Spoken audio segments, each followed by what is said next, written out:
This is the Star News Brief. I'm Joel Iregi. President William Ruto and the uniting opposition are gearing up for a high-stakes showdown over key swing vote regions, while also securing their traditional strongholds as critical launchpads for the 2027 general election. In what is shaping up to be an epic contest of numbers, both sides are already engaged in strategic maneuvering to expand their political influence and outsmart one another, even with the general election still more than 2 years away.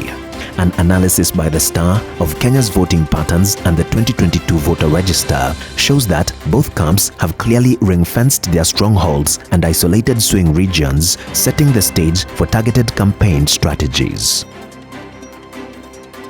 Get a copy of the Star e-paper for only 40 shillings by logging on to www.mgazzetti.com. He left the house with a promise to return for supper, but that evening, his chair sat empty. 6 months later, it still does, and no one knows where EK went or why.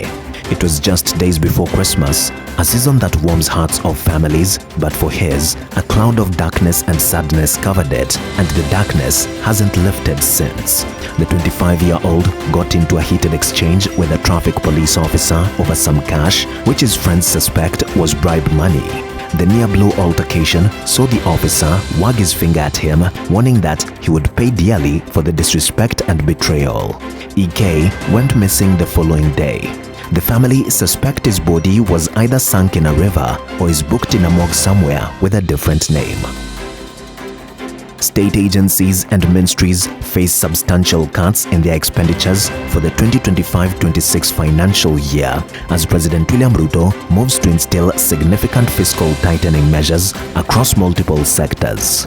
A review of the recurrent expenditure estimates for the year starting July 1st reveals a pattern affecting all key government agencies as well as the country's top offices. The Executive Office of the President has been allocated 3.8 billion shillings, which is 600 million shillings less compared with the 4.5 billion it was allocated last year. Deputy President Kithure Kindiki's office has also been affected and is tipped for 200 million shillings less compared with the current fiscal year's allocation.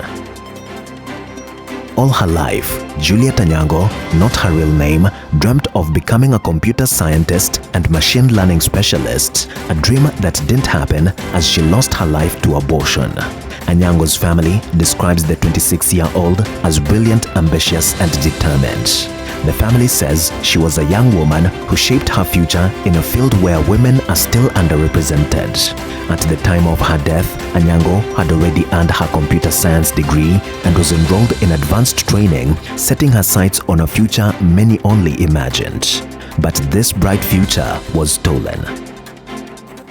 The agriculture sector recorded a mixed but overall improved performance in 2024. This, according to the Kenya National Bureau of Statistics, was attributed to good agricultural practices, conducive weather, and government support. Kenya's agriculture sector recorded notable improvements in 2024 with increased crop and livestock production enhanced by government interventions, the economic survey shows. The sector's performance was boosted by the above-average rainfall in the March-April-May long rain season.